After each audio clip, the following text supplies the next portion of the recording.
Ei, e aí pessoal, tudo bem? Eu sou o Edu e esse trabalho é sobre trocador de calor.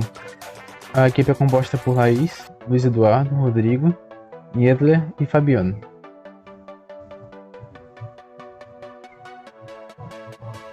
Bem, o que são trocadores de calor? O que é a missão deles? Como seu próprio nome sugere, ele é usado para implementar a troca de calor entre dois ou mais fluidos, sujeitos a diferença de temperatura. Eles podem ser usados tanto para resfriar quanto para aquecer. Vamos agora para alguns exemplos de trocador de calor, fica mais fácil de entender. Temos aqui o radiador de um carro e também uma geladeira, que são exemplos do que a gente tem no nosso cotidiano. E um exemplo na parte da indústria, temos aqui esse trocador de calor gigante. Vamos dar um zoom nele para ver mais de perto. Esse trocador aqui industrial, ele é o de casca tubo, no caso aqui são tubos. Também temos como exemplo aquelas maquininhas de refrigerante que tem no shopping. E a máquina de sorvete, aquela máquina industrializada de sorvete. O que as duas têm em comum é que as duas armazenam o líquido ainda quase que natural, não tão gelado assim. E apenas quando passa pelo trocador de calor, que fica um pouquinho antes dessa saída, que o líquido começa a ficar gelado. No caso do sorvete, ele condensa e fica desse formato. Aqui um exemplo de um esquema desses do refrigerante. No caso, o refrigerante entra aqui por fora, o líquido frio passa aqui dentro nessa espiral e o refrigerante já resfriado sai para cá. É a mesma coisa que nós temos nesse outro esquema aqui, que no caso o refrigerante passa por fora, a água passa aqui por dentro desse tubo, a entrada da água, que é a saída da água já resfriada, e o refrigerante passa pelo fora aqui, ó, do tubo. E sai aqui já o refrigerante geladinho pra gente poder tomar. E como funciona o trocador de calor? Como vocês devem ter percebido, ele funciona pelo menos com dois fluidos no mínimo. No caso, um fluido frio, que é o de menor temperatura, e um fluido quente, que é o de maior temperatura, que representa aqui como o azul o frio e vermelho o quente. No caso, eles entram em contato, um contato indireto, porque tem uma barreira aqui entre esses dois fluidos, uma parede, uma chapa, uma placa, enfim. E o calor transfere do mais quente para o mais frio, clássico que a gente já conhece. E no caso é o objetivo do trocador de calor. Nós temos um fluido principal, que no caso é um fluido que eu tenho a temperatura de saída já especificada, e com outro fluido nós fazemos o aquecimento dele ou resfriamos, dependendo da necessidade. Geralmente nós consideramos esse sistema um sistema adiabático, que no caso significa que não há troca de calor entre o meio e o nosso sistema, e nem o inverso. Que no caso quer dizer que todo o calor, né, que é da fonte quente, no caso o fluido quente, é transferido para a fonte fria, que no caso o fluido frio. Alguns exemplos do seu funcionamento, no caso eu vou puxar aquele trocador de calor industrial. Vocês podem ver aqui o desenhozinho dele, que representa. E um fluido entra aqui por cima, sai por baixo. E um fluido isolado por dentro aqui do tubo, que vai entrar, dar a volta aqui pro fluido frio. Eu tô dizendo que é um fluido frio, posição inversa, né? E sai aqui por fora. Que no caso é esse aqui, o fluido entra aqui por cima, sai por baixo. E dentro desses tubos aqui vai passar outro fluido. E numa visão daqui da frente, né, desse trocador de calor, da seção aqui, cada tubinho desse aqui está representado por essas circunferências, onde nós temos o fluido frio aqui passando pro lado de fora e o fluido quente aqui dentro dessas circunferências. No caso, os fluidos têm nesse sentido entrando na tela e o fluido frio está aqui lá de fora, passando por fora. Quando o fluido frio ele passa por esses tubos, ele se aquece um pouco e resfria o fluido que estava quente. Uma característica interessante desse trocador de calor é que dessa forma ele mantém o sistema isolado, porque todo o calor que está na fonte quente vai passar por fluido frio e não consegue passar por meio, já que o fluido frio está funcionando como se fosse uma barreira. Outro modelo que nós temos é os tubos concêntricos. No caso aqui nós temos um tubo no meio, que está com o fluido quente, e o fluido externo aqui passando, no caso seria o fluido frio. que é o mesmo princípio do anterior, que no caso o fluido frio lá de fora ele mantém isolado o sistema. Aí no caso, com o fluxo dos fluidos, acaba ocorrendo a troca de calor, e o fluido que antes estava frio ele acaba se aquecendo um pouco, e o que estava quente se resfria um pouco. E como está em um constante fluxo, eles vão continuar sempre se resfriando e outro sempre aquecendo, otimizando a troca de calor. Nós temos aqui a nossa amiga já, nossa equação, descobrir a taxa de transferência de calor, que no caso usamos a vazão máxima, o calor específico do fluido e a diferença de temperatura que nós temos no nosso fluido. No caso, nós temos para o fluido frio a constante do fluido frio. No caso, esse F aqui quer dizer que é o fluido frio, aqui é o fluido quente. Nós temos a temperatura de saída para o fluido frio, menos a temperatura de entrada.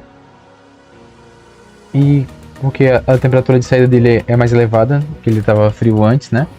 E o nosso fluido quente, nossa primeira variável é a temperatura de entrada. E é menos a temperatura de saída, porque ele começa já com uma temperatura elevada e depois ele vai perdendo calor, vai resfriando. Nós também temos a equação do fluxo de calor, um fluxo de transferência de calor para o nosso equipamento, usando o coeficiente global, que é esse aqui que nós vamos ver mais tarde como calcular. A área, no caso a área de contato entre esses dois fluidos, poderia ser a chapa ou a parede do tubo. E o ΔT. Esse ΔT aqui, que é por enquanto um coringa, no caso a variação de temperatura do nosso sistema, do nosso equipamento, que nós ainda não sabemos calcular, porque nós temos ΔT de cada fluido, mas não do sistema em si. Para calcular esse ΔT, nós temos alguns métodos. O mais usado é o DTML, que no caso é a média logarítmica das diferenças de temperatura dos dois fluidos. No caso aqui temos T1 menos T2, aqui dividido por ln de T1 dividido por T2. Essas constantes poderiam estar invertidas, podia ser T2 aqui no começo, só precisava ter T2 aqui embaixo também, e o T1 no lugar de T2 e T1 aqui também. Sem nenhum problema, é dar o mesmo resultado. Mas como nós vamos descobrir quem é T1 e quem é T2? Bem, depende do nosso tipo de escoamento. Se o escoamento for paralelo, nós pegamos a temperatura de entrada do fluido quente, no caso aqui a temperatura de entrada, e a temperatura também de entrada do fluido frio, que está aqui. Nós pegamos da mesma região, que no caso seria T1. E do outro lado, no caso a saída do frio e a saída do quente, que está aqui, seria essa diferença, o T2.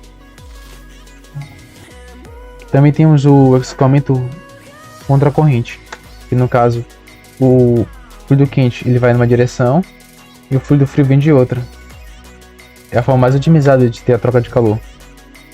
Nós temos o T1 bem elevado, no caso porque pegamos a temperatura de entrada do fluido quente e a saída do fluido frio, e a temperatura de saída do fluido quente e a temperatura de entrada do fluido frio, para fazer esses cálculos. Aí nós temos o T1 e T2 já um pouco grandes, que dá uma ΔT também um pouco maior.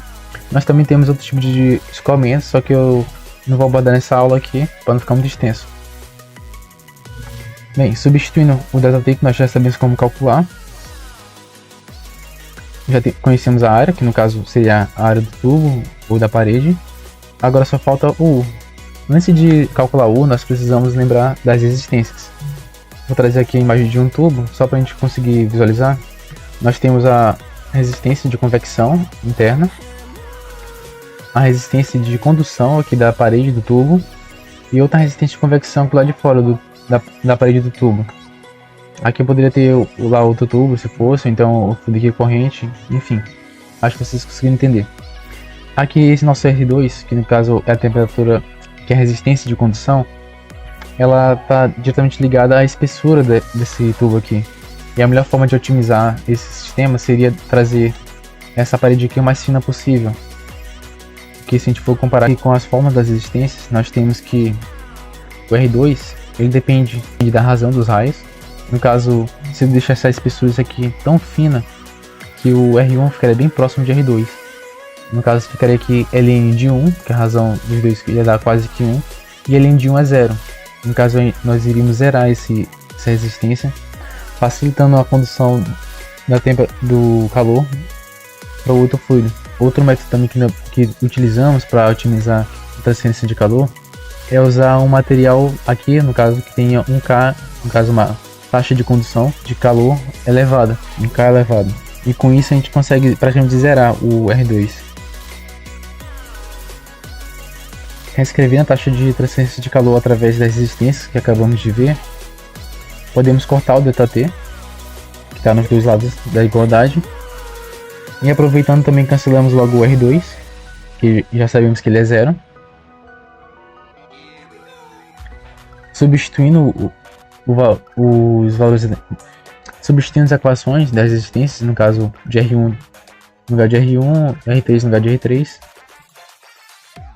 Identificamos que a área está em todos os membros, todos os lados da igualdade.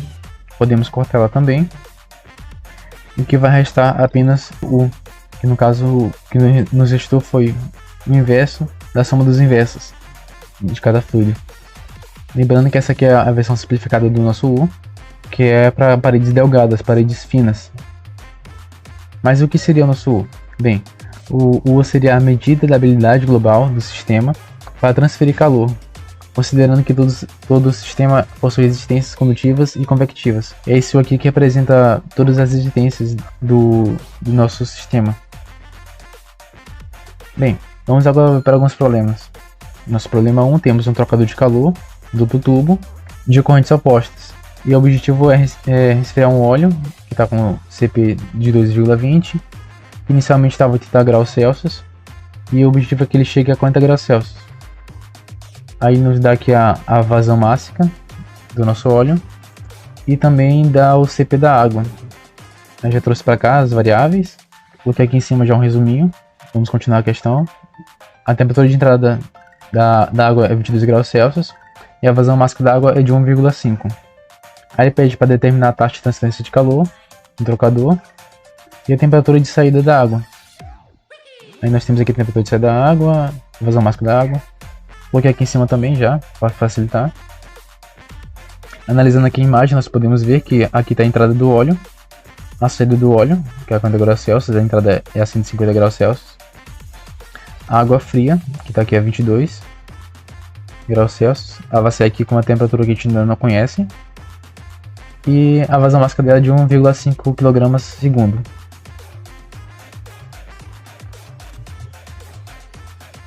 Para encontrar a taxa de transferência de calor é bem simples. É só fazer o balanço das energias,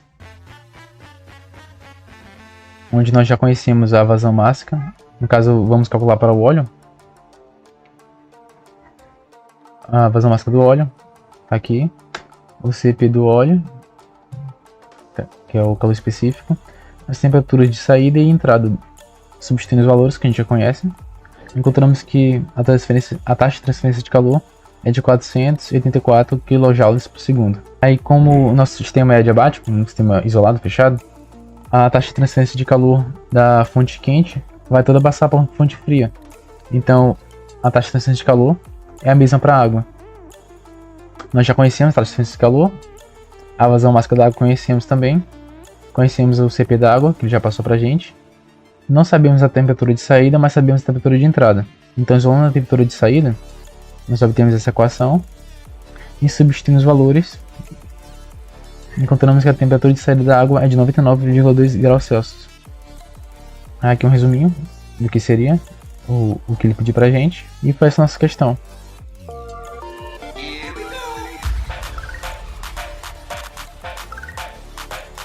Obrigado pela atenção.